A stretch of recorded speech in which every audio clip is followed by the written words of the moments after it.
Bismillahirrahmanirrahim. Assalamualaikum warahmatullahi wabarakatuh. Ashadu an la ilaha illallah, ashadu anna Muhammad Rasulullah. Allahumma sholli ala Sayyidina Muhammad wa ala ali Sayyidina Muhammad.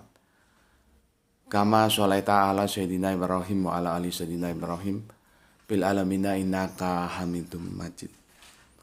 Sebelumnya kita panjatkan dahulu doa kepada Gusti Allah Ingkang Maha Agung untuk semua saudara-saudara kita yang telah bermurah hati memberikan sholawatnya berupa infak dakwah kepada channel dakwah ini, sehingga paling tidak hingga detik ini channel dakwah ini masih tetap eksis dengan setia hadir dalam ruang-ruang diskusi kalian semuanya. Semoga sholawat itu menjadi catatan langit amal soleh bagi mereka dan keluarganya kelak, dan insya Allah Allah akan membalasnya dengan balasan yang lebih baik lagi. Karena Allah lah sepandai-pandai pemberi balasan kepada hamba-hambanya. Kalau aku hanya bisa mengucapkan terima kasih, dan aku mengajak kalian semua untuk berterima kasih kepada saudara-saudara kita yang telah bersolawat kepada channel dakwah ini. Berikutnya, untuk seluruh pewayangan terkasihku dimanapun kalian berada, ya, baik di mancanegara maupun di dalam negeri, dengan sebuah harapan semoga selalu always dan always selalu untuk tidak mencekip dan tidak mendundut dahulu, ya, apa yang kalian temui dalam setiap kajian di video YouTube ini, ya. Dan bagi yang berkenan, silahkan di-share link-link kajian dari channel dakwah ini. Semoga itu juga menjadi catatan langit bahwa kamu telah ambil bagian untuk turut serta dalam syiar dakwah Islam ini. Oke, sebelum aku lanjutkan, terima salam dari aku adalah Islam rasional. Oke, aku telah menjanjikan kepada kalian semuanya, dan ini insya Allah sebagai seri penutup dari rangkaian-rangkaian kita beberapa waktu yang lalu, ya. Yang aku telah janjikan adalah aku akan mengambil tajuk tentang nikah, ya, dalam mampir ngombe kali ini. Dan ini Selasa, ya. Sebagaimana waktu yang lalu, kalau Selasa aku libur, ya, aku berpuasa sebagai wujud syukurku kepada kehadirat Gusti Allah Ingkang Maha Agung, ya. Karena begitu Kanjeng Nabi mengajarkan, ya. Maka ketika Kanjeng Nabi ditanya, "Ya Rasulullah, mengapa engkau berpuasa di hari Senin?" Maka Kanjeng Nabi menjawab, "Karena pada hari Senin itulah aku dilahirkan." Jadi dalam teologis, ya, kita sebagai orang Islam tentunya menapak tilasi apa yang diajarkan Kanjeng Nabi. Bila engkau ingin memperingati kelahiranmu, itu adalah dengan ulang hari, bukan ulang tahun, ya. Hari apa engkau dilahirkan, maka bersyukurlah engkau dengan melakukan ibadah puasa sunnah. Oke, sebelum kita masuk ke tajuk diskusi kita di mampir ngombe di pagi yang tetap dingin aja meskipun tidak ekstrim, tapi, ya, aku baca dulu komen-komen yang masuk dari kajian yang kemarin, ya. Kemarin itu aku memberi tajuk dalam Islam istri yang dipoligami, dalam Kristen Allah yang dipoligami. Sudah aku jelaskan, gami itu mencampur, poli itu banyak, jadi mencampur yang banyak, ya. Kalau kita lihat dalam perspektif teologisnya memang begitu, ya. Syirik itu artinya kan mencampur lah. Allah itu tidak mau dicampur dengan apapun. Maka di dalam kitab perjanjian lama, ya, itu kita harus merujuk kepada saudara kita tua yaitu Yahudi. Itu dikatakan bahwa jangan adakan Allah lain, ya, karena aku adalah Allah yang cemburu. Di sebuah hadis yang pernah aku sampaikan kemarin juga adalah cemburuku itu melebihi cemburunya perawan, sampai begitu. Meskipun aku cari hadisnya sampai sekarang belum ketemu, Cuman aku sudah pernah mendapatkan nasihat di situ. Tolong kalau kalian ketemu kasihkan ke aku. Ya. Tetapi dalam perspektif aktualisasi, ya, karena Islam itu harga mati terhadap tauhid, itu harga mati sebagai pelanjut daripada Abrahamic faith. Jadi sebetulnya, ya, jadi kita nyasar ke sini karena memang konsekuensi logisnya akan ke sana. Makanya aku bilang, tolong sanggah aku secara akademis. Pijakannya itu Alkitab, jangan dogma. Kalau dogma ribet nanti. Karena dogma itu kan pemikiran manusia. 10 manusia bisa ada 12 pemikiran. Meskipun manusianya 10. Maka kan kajian-kajian kita kan berbasik akademis. Tolong bantah aku secara akademis juga. Jangan dengan dogma. Dogma itu sudah di luar akademis. Gitu. Ya, karena ini harus diduduk masalahkan. Sebetulnya Abrahamic faith itu Yahudi, Nasrani, Islam itu semua menjaga, ya, keesaan YHWH, keesaan Alif Lam Lam H itu. Dia sosok yang tidak mau dimadu. Dengan tegas dikatakan, aku adalah Allah yang cemburu. Jangan adakan Allah lain. Jadi di samping Allah itu, yang tunggal itu, yang esa itu, jangan kamu hadirkan selain dia. Dia tidak mau, dia marah gitu loh. Di Ten Commandment, di Dasatita, di 10 perintah Tuhan itu jelas. Jadi semangat Abrahamic faith itu di situ. Cuman dalam perjalanannya kemudian Kristen, ya, itu kan beda lagi. Dia adalah metamorfosa dari Nasrani. Ya, makanya kok di dalam teologis Kristen sekarang terjadi titik pisah yang nggak tahu sampai kapan berpisah itu, ya, atau kita menggunakan istilah bahwa dalam konsep teos mereka belum selesai, atau saudara kita ini belum selesai, terpecah menjadi sekarang ini kan menjadi 3 besar. Ada yang Tritunggal, ada yang Onesis, ada yang Tunggal. Yang tunggal itu dipelopori oleh saksi Yehowa atau Yehova menyebutnya. Terus dengan Kristen Tauhid atau Unitarian. Terus kalau dalam pengamatanku ada lagi satu Mormon. Cuman Mormon ini aku juga kurang jelas. Ketika aku diskusi itu, Mormonnya itu yang diskusi sama aku tuh dari Amerika. Jadi mungkin apakah dia juga punya keterbatasan bahasa Indonesia, sementara aku punya keterbatasan bahasa Inggris. Itu aku ada kendala di sana. Artinya aku kurang puas ketahuitan yang diusung Mormon tuh ketahuitan seperti apa sih gitu loh. Cuman kan dalam diskusi itu bahasa itu megang peranan. Kalau dalam saksi Yehova dan Kristen Tauhid clear sudah. Dalam konsep teos dia masih menjaga Shema o Israelu Yahweh Elohenu Yahweh Ehad. Yang itu juga di copy paste diajarkan oleh Kanjeng Nabi Isa, ya, ketika dia ditanya, ya itu yang dijawab karena itu yang diajarkan oleh pendahulunya. Begitu juga ketika Kanjeng Nabi Muhammad, ya. Jadi kan Kanjeng Nabi Musa, Kanjeng Nabi Isa ketika ditanya juga begitu. Shema o Israelu Yahweh Elohenu Yahweh Ehad. Denganlah orang Israel, Tuhan Allah kita, Tuhan itu Esa. Begitu. Nanti dilanjutkan lagi ke seni juniornya Kanjeng Nabi Muhammad juga begitu. Kul huwallahu ahad. Semua memperkenalkan Allah yang tidak mau dimadu.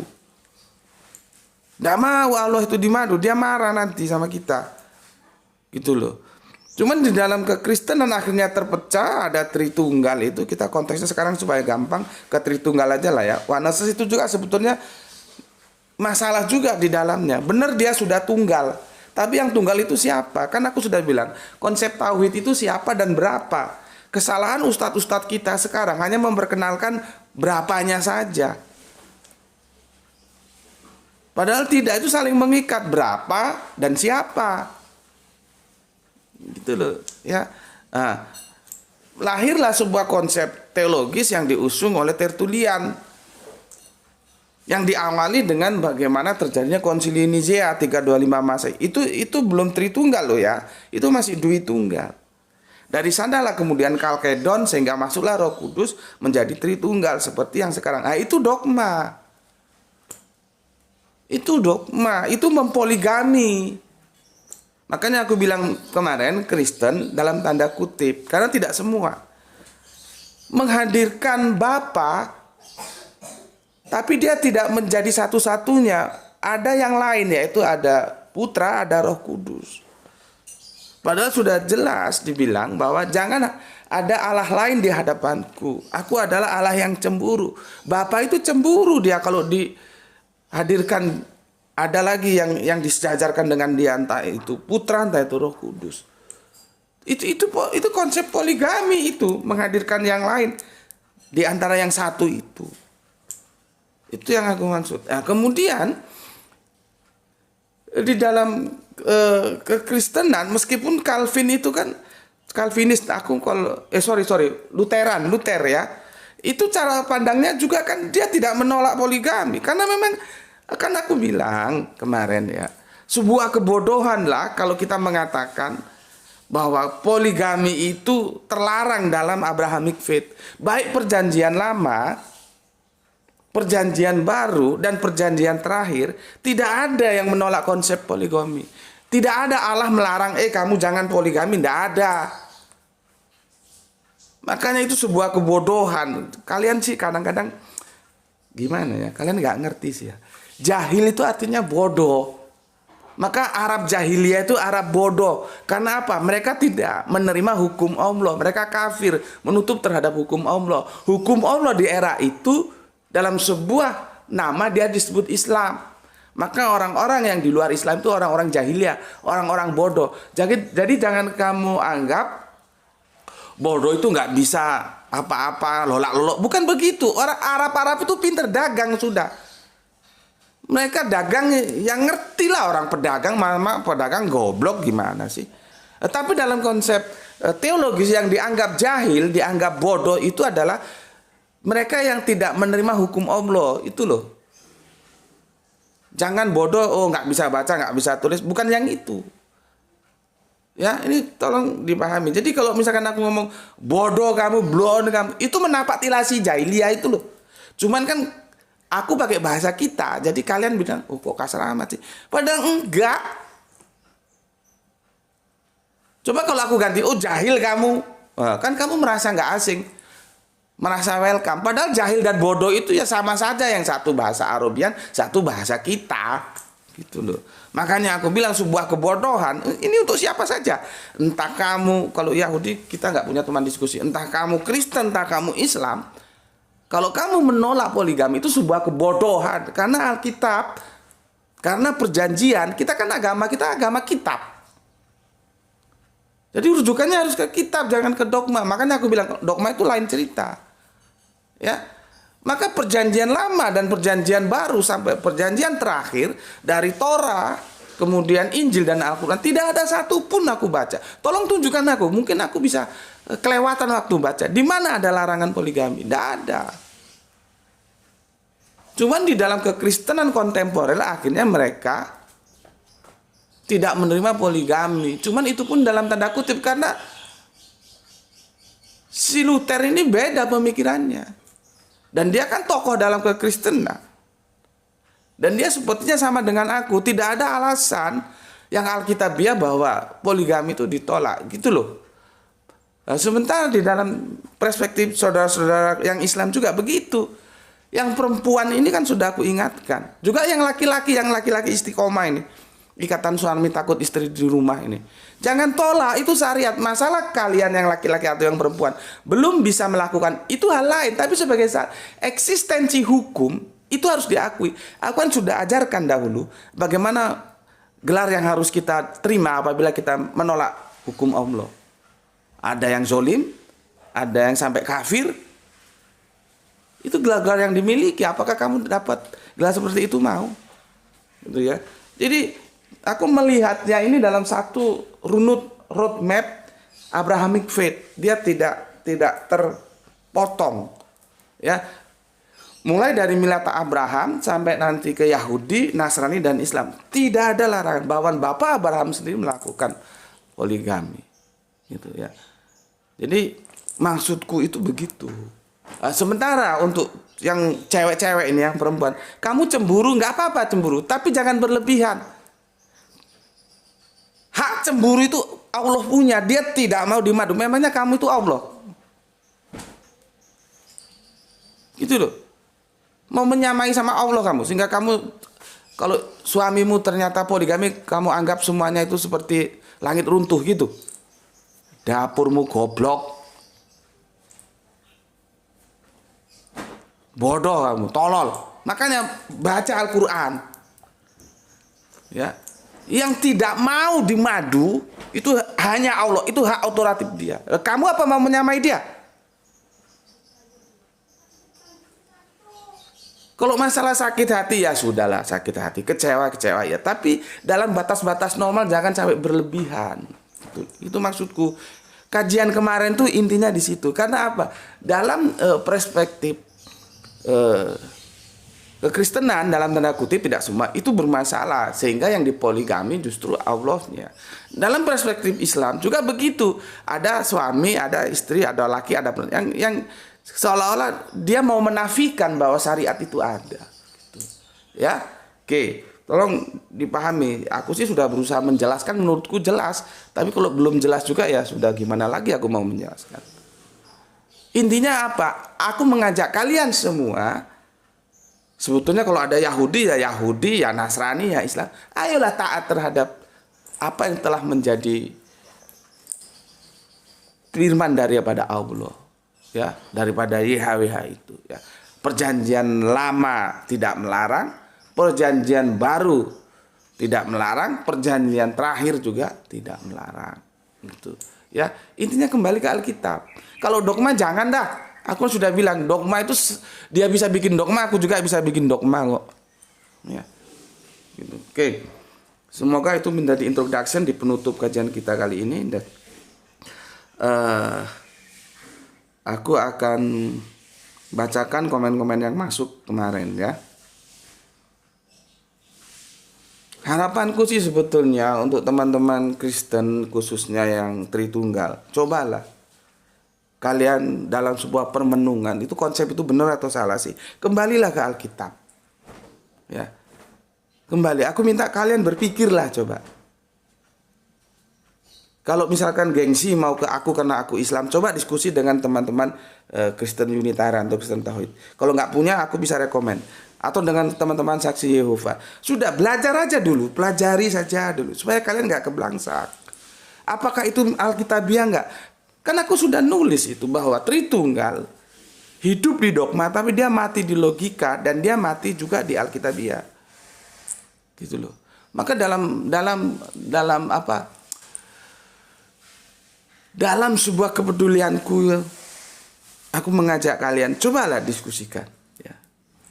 Kalau di sini kamu terlalu berat menerima apa yang aku katakan, meskipun kata-kata aku itu tetap bersandar terhadap Alkitab, coba belajar kepada yang sesama Kristennya aja. Ya. Supaya kita menjadi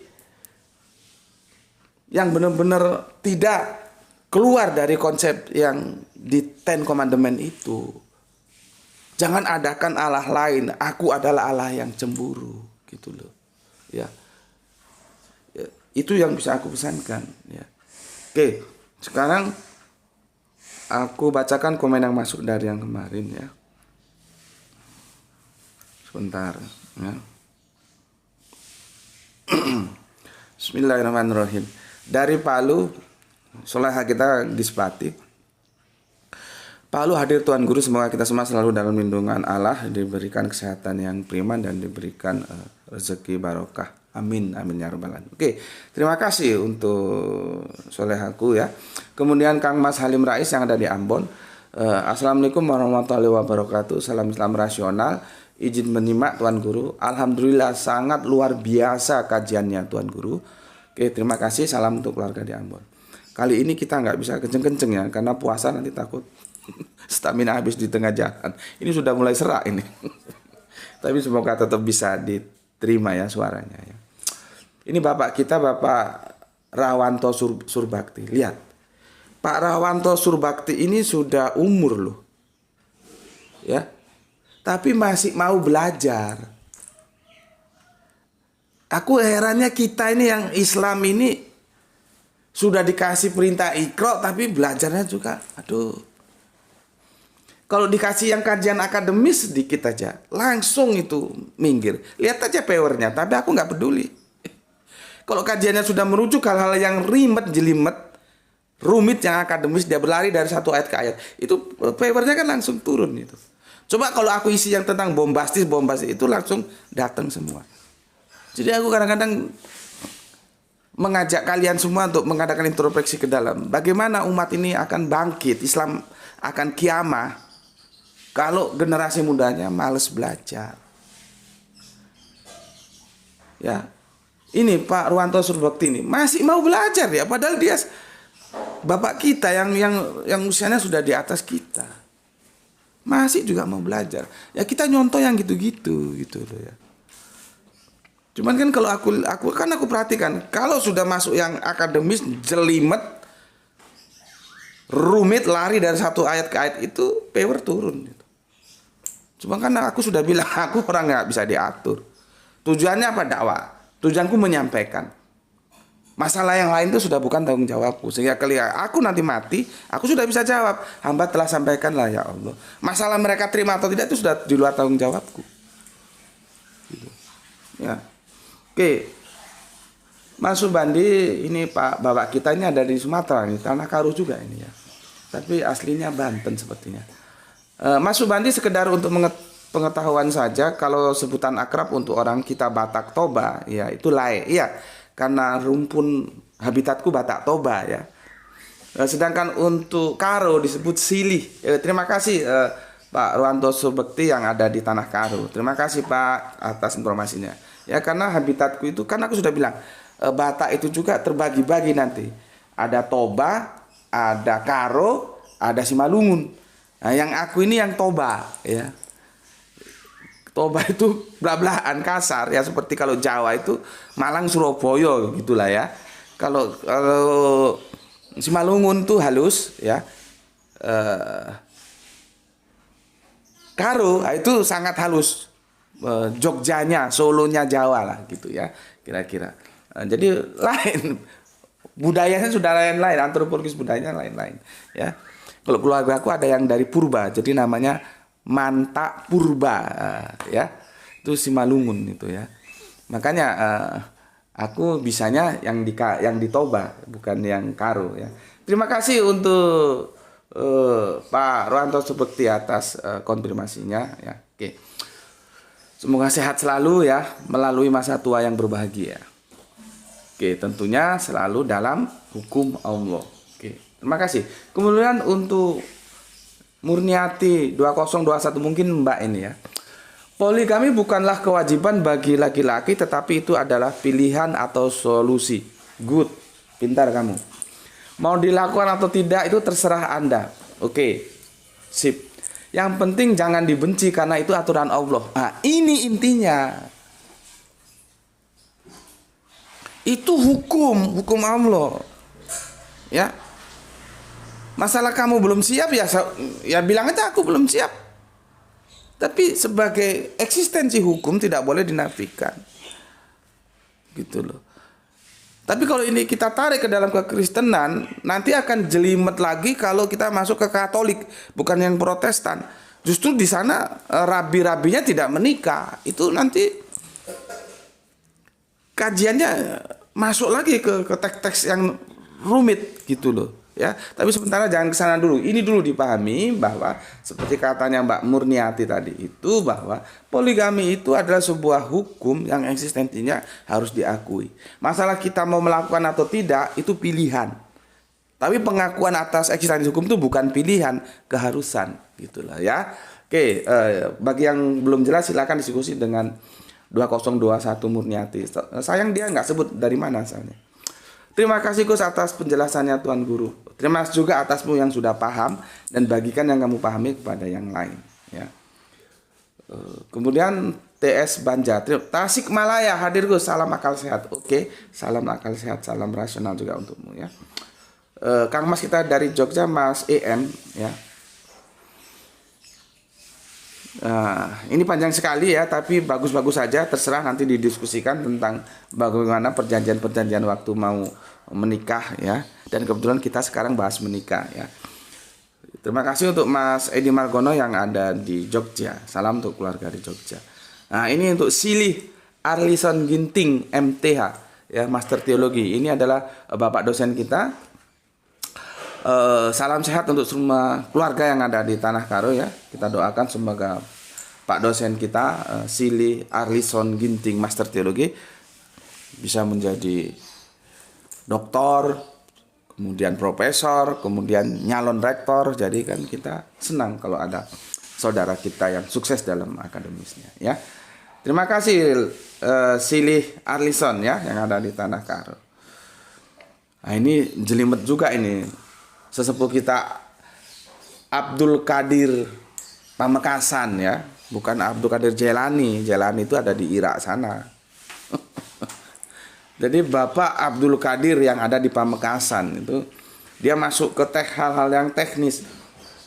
Itu memang agak rumit memahaminya, harus dibaca hati-hati sekali ya. Oke. Berikutnya di mana ada Jember hadir guru. Oke, terima kasih. Ya, berikutnya Green Yoya silahkan di apa namanya? Di share apa yang mau di-share di sini. Keluarga besar Kristen, Tuhan Anak Yesus, Tuhan Bapa no name, Tuhan Roh Kudus juga no name, Tuhan Ibu Maria, anak Tuhan orang Kristen. Nah, dia sudah membreakdownnya seperti itu. Bagus dari Mas Green Yoya. Kemudian soleha kita Mbak Aisyah yang ada di Surabaya. Assalamualaikum, waalaikumsalam. Kang Mas Wahyu, Rizal Wahyu yang ada di Rembang selalu hadir. Oke, terima kasih. Kang Mas Pepen Hendarwan, nyimak Gus duha yang cerah, Bandung, salam Islam rasional. Oke, kumaha Damang Pawartosna Bandung, salam untuk keluarga di Bandung ya. Kemudian Kang Mas Nurkolis Brebes hadir nyimak, salam Islam rasional guru. Oke, salam juga untukmu. Ini kembali lagi Kang Mas kita Abdul Qadir Pamekasan ya. Assalamualaikum warahmatullahi wabarakatuh. Dari gerbang salam ngabar Isra di UGM. terima kasih. Kemudian untuk Kang Mas Sahran Gifarin menyimak siang poligami. Oke. Jumat Wage. Assalamualaikum warahmatullahi wabarakatuh. Pekalongan derek ngaji Gus. Monggo Kang Mas. Waalaikumsalam warahmatullahi wabarakatuh. Kang Mas Ikhwan Tamin hadir Gus, Tangerang Banten. Doa terbaik untuk Tuan Guru dan Power Channel ini. Salam Isra. Oke, Islam rasional. Salam juga untukmu. Banten itu sebuah daerah yang pernah melahirkan ulama besar loh. Ya. Yang bermukim di Makkah atau di Madinah. Al-Bantani itu ulama besar loh. Jadi sebetulnya Indonesia ini dalam hal perspektif perjalanan waktu Islam itu tidak bisa dipandang sebelah mata loh. Levelnya dunia loh ulama kita. Tapi dulu ada yang dari Banten, contohnya Al-Bantani, itu dari Indonesia dan itu disegani dunia. Belum lagi pendiri NU itu, ya, itu hafal itu kitab-kitab itu, hafalannya kuat itu dari Indonesia. Nah, ulama-ulama sekarang ini nggak tahu mana yang levelnya dunia seperti dulu. Apalagi yang sudah terkontaminasi politik, waduh, repot. Ya, seharusnya kepentingan politik itu untuk mendukung agama, bukan kepentingan agamanya bukan agamanya digunakan untuk kepentingan politik, jadi amburadul. Era-era kekinian kita sudah tidak punya lagi ulama yang tarafnya mendunia seperti Al-Bantani, nggak ada, nggak tahu kapan lahir lagi, ya. Jadi kita sebagai sebuah bangsa itu bangga gitu loh. Bangsa kita itu bangsa yang punya andil dalam dakwah Islam. Nah, kalau ini nggak kamu ceritakan ke anak-anakmu, ke cucu-cucumu, ya goblok gue. Jadi supaya kita berhadapan dengan bangsa lain nggak minder gitu loh. Kita juga punya ulama level dunia. Bahkan Kita kan diakui level dunia itu, kata seorang Habib itu, Habib Sopo ya. Dua, dalam bidang olahraga, badminton, bulu tangkis, kita bicara dalam level dunia. Dalam hal agama ya ulama, level dunia. Kalau sepak bola kapan kita masuk level dunia? Sepak bola level Asia aja sudah bagus-bagusan. Nah sekarang sepak bola level Asia Tenggara aja sudah bagus. Jadi kalau berbicara prestasi dunia ya di olahraga bulu tangkis atau badminton. Kalau di teologis ya ulama itu kita bisa berbicara. Itu pun dulu. Ya. Oke. Jadi cerita-cerita seperti ini perlu kita sampaikan itu untuk membangkitkan giro, semangat bahwa kita itu bukan bangsa yang bisa dianggap kerupuk. Gitu ya. Oke. Kemudian Mas Ikhwan Tamim Tangerang Isra, terima kasih ya. Tulungagung Nario Endri, terima kasih juga ya. Gak pati so komen, insya Allah bermanfaat. Tulungagung Pangganyima isuk sore Gus, pangga itu selalu ya. Cuma nggak pati so komen, cuma nggak berapa bisa komen. Ya sudah ya, Bismillah, Assalamualaikum atau apa ya. Karena komen itu sebagai bukti bahwa kamu masih sehat, kamu masih ada. Ini ada soleha kita dari Demak, beberapa season dia nggak hadir, nggak tahu, tapi semoga dia tetap sehat ya. Takutnya nanti dia sedang sakit, kalau sakit ya kita doakan semoga sembuh ya. Oke, berikutnya penghobi Borneo. Assalamualaikum, Samarinda Jima, salam Islam rasional. Oke, terima kasih. Iqbal Medan poligami, yes 100%. Tapi hati-hati ya, ada aturan mainnya. Wonosobo ya, dari Kang Mas Ramadan hadir Gus. Nabi Ibrahim poligami, Nabi Daud poligami. Aku kalau mengikuti debat Islam Kristen tertawa sendiri menurut ibu bla bla bla bla ya. Abraham poligami karena Abraham bukan nabi. Begitu juga Daud. Terus menurut Kristen nabinya siapa? Emang nabi bla bla bla atau nabi bla bla bla si Raja Halu? Ya itulah Mas masalahnya ya. Karena dia sudah terdogma. Si ibu ini kan pemain lama di Facebook dan aku kenal.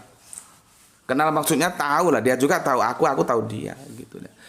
Jadi begitu kalau dogma sudah masuk, akhirnya dia mengalahkan apa pesan Alkitab. Lah kalau sampai Abraham, Daud tidak diakui sebagai nabi hanya untuk mementingkan dogma bahwa poligami itu tidak boleh dalam kekristenan, kan jadi amburadul. Ya, coba sih diskusikan dengan teman-teman Yahudi. Bisa marah besar mereka. Nama-nama besar dalam Yahudi itu Bapak Abraham, Bapak Musa, Daud, itu nama-nama besar. Terus dinafikan bukan nabi, kan bisa babak belur itu. Makanya aku berkali-kali kalau diajak diskusi dengan orang-orang yang seperti ini males aku. Buang-buang waktu, nggak nambah aku pinter. Makanya kenapa sih aku diskusi itu maunya selevel atau di atas aku? Karena aku itu mau juga belajar dari dia. Lah kalau aku diskusi dengan orang yang di bawah aku dalam sebuah forum resmi nih maksudnya ya. Karena aku nggak dapet apa-apa. Mending lu belajar ke gue aja dah. Gitu loh. Makanya kalau kita diskusi dengan orang yang setara atau lebih pintar dari kita enak. Kita bisa belajar dari dia. Gitu. Lah orang seperti ini mau diskusi dengan aku, yang males aku untuk apa? Buang-buang waktu. Demi dogma dia menafikan kenabian Bapak Abraham dan Daud. Bisa marah orang Yahudi nanti. Ya, itu. Oke. Berikutnya Hussein Darwin Madura hadir Pak. Oke, terima kasih Hussein Darwin. Sumenep ini ya atau mana? Didi hadir nyimak Gus. Oke. Pudi 99 hadir Gus. Oke. Nah ini Bapak Ruanto tanya 2 kali ya. Pak Ruanto Surbakti.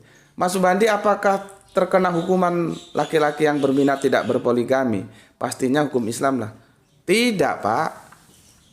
Kan aku sudah bilang itu kan pilihan, choice. Mau dilaksanakan boleh, tidak juga boleh. Tetapi jangan dinafikan sebagai eksistensi bahwa itu adalah syariah, hukum Allah. Ya, itu yang nggak boleh. Kalau Bapak tidak berniat poligami, mungkin Bapak yang termasuk istiqomah, ikatan suami takut istri di rumah, atau sebab-sebab lain, yang tidak ada masalah. Tidak ada masalah Pak ya. Tidak ada masalah. Yang masalah itu ketika Bapak berniat tidak menikah. itu bermasalah. Karena di Islam itu jelas Kanjeng Nabi dalam hadisnya mengatakan, aku ini menikah.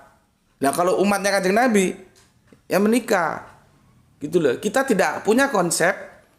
Ini khususnya nanti kita akan menyasar ke Katolik, bukan ke Protestan. Ke Protestan itu kan menikah. Katolik itu kan para rabinya gitulah. Rabi itu guru. Mulai dari paus sampai nanti romo-romo pasturnya itu kan tidak menikah.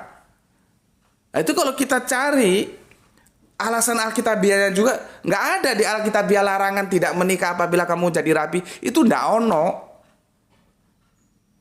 Itu sepertinya mereka menapati lasi dan mengimplementasikan padahal itu tidak Alkitabiah.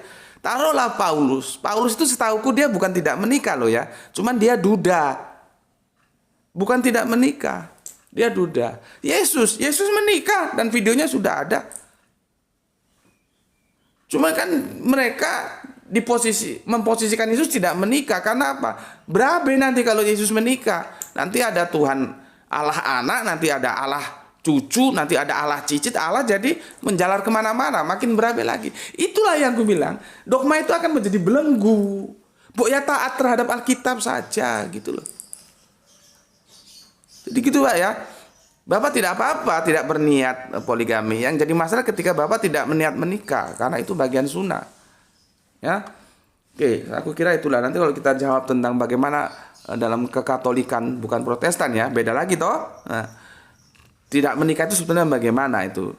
Di mana argumentasi dalil Alkitabiahnya? Itu nanti diskusinya hal lain lah ya. Berikut Cainco dalam Islam istri dipoligami, dalam Kristen Allah yang dipoligami. Sangat menarik judulnya, mantap. Iya, memang faktualnya seperti itu. Aku berbicara berdasarkan faktual. Ya, setuju, monggo, nggak setuju sampaikan penolakannya yang Alkitabiah, jangan dogma. Ya, faktualnya seperti itu memang. Jadi aku bikin judul itu bukan mengada-ada. Aku harus berpijak terhadap aktualisasi yang ada. Gitu ya. Jadi aku bisa atau sanggup mempertanggungjawabkan berdasarkan intelektualitas yang ada. Gitu ya. Jadi jangan dikira aku kasih judul itu clickbait untuk supaya banyak. Nggak. Ya. Di sini itu belajar ya. Ya. Kita bukan yang bombastis tapi akademis. Oke, terima kasih untuk Mas Cainco yang ada di Borneo ini ya. Kemudian Gurun Enrikem, ibar wae durung lah kok kate poligami osinakam mek rong porsi. Ini bahasa pro Kemalang ya. Menikah saja belum bagaimana mau poligami, orang makan saja masih bisa makan mie 2 porsi. Ya, semoga dimudahkan oleh Allah, diberikan rezekinya sehingga bisa segera menikah ya. Oke. Aku kira itu ya. Aku kira itu. Dan sekarang aku akan mau jawab apa yang telah aku janjikan. Menikah. Sebetulnya menikah itu apa sih? Aku tidak perlu jelaskan karena itu sudah diresap menjadi bahasa keseharian kita. Menikah. Hadirilah pernikahan gitu ya. Nanti kalau aku terjemahkan lagi jadi berabe karena itu sudah menjadi bahasa kita. Tetapi menikah itu adalah aslinya resapan dari Arabian. Masuk ke Melayu, masuk ke Indonesia.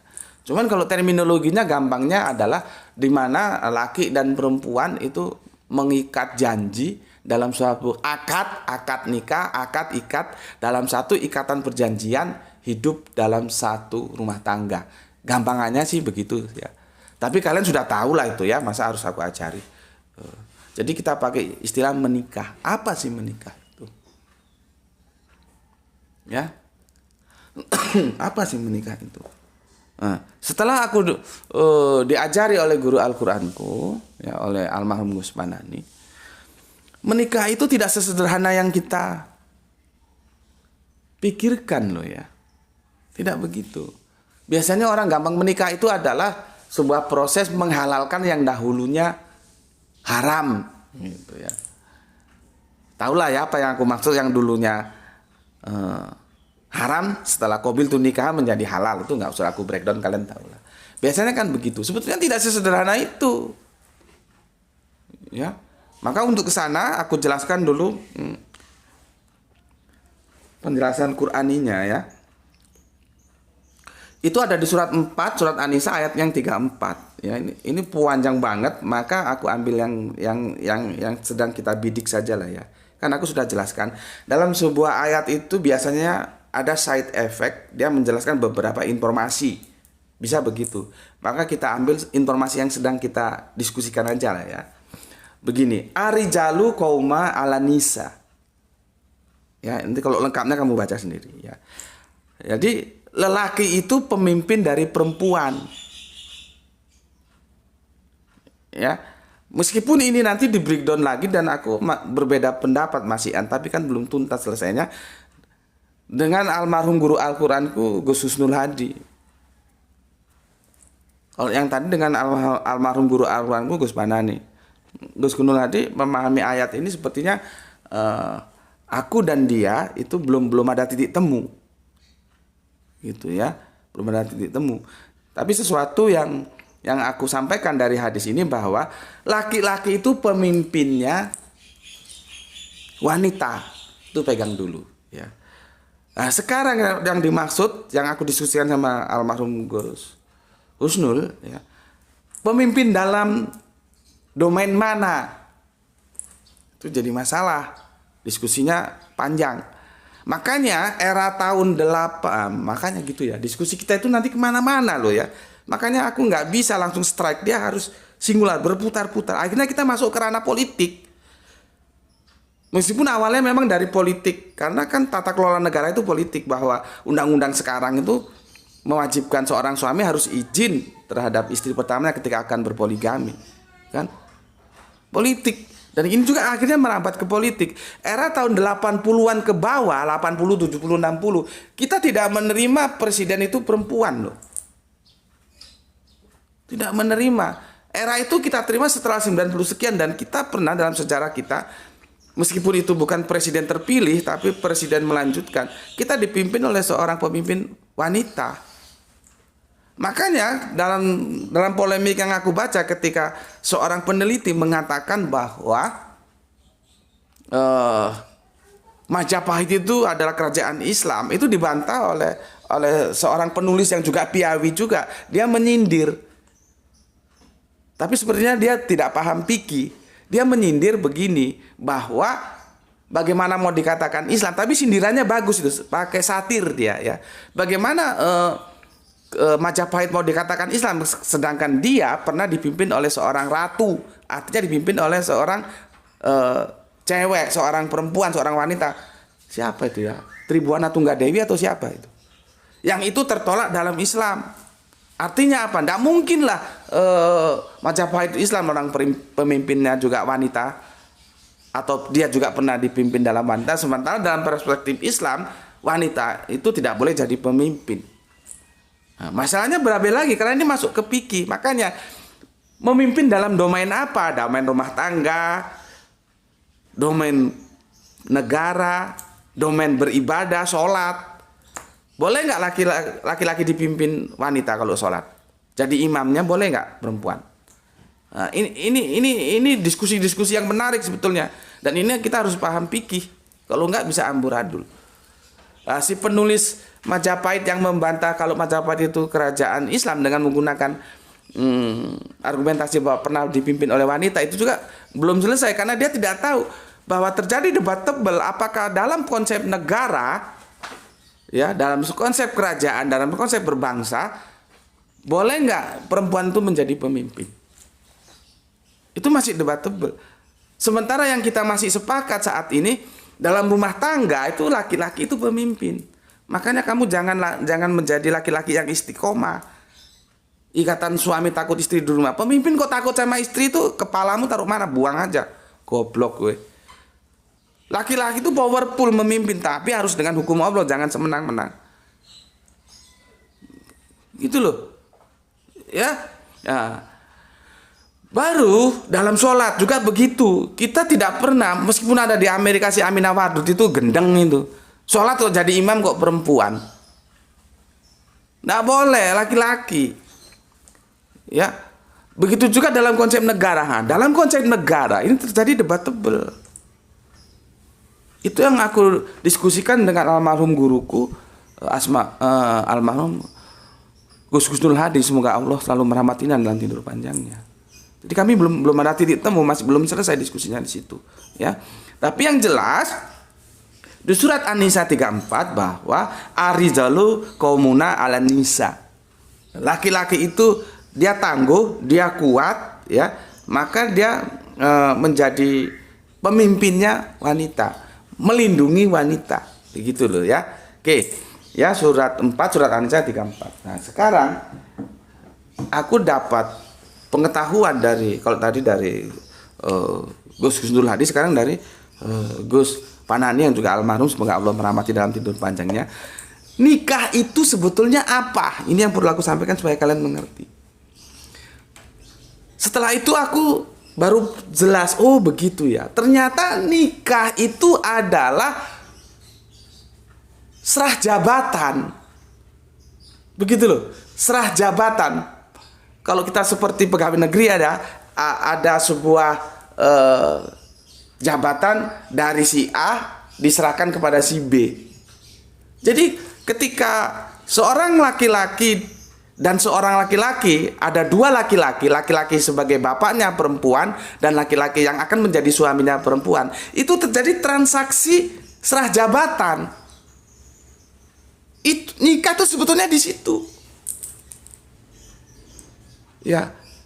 Maksudnya gimana sih? Maksudnya begini. Aku punya gendok ya. Gendok itu kalau Batak butet ya, panggilan kesayangan terhadap anak perempuan. Ranti. Atau kalian punya anak perempuan siapapun. Ya. Aku sebagai pemimpin ya, itu bertanggung jawab atas rumah tangga ini, termasuk Ranti. Tanggung jawab itu kapan?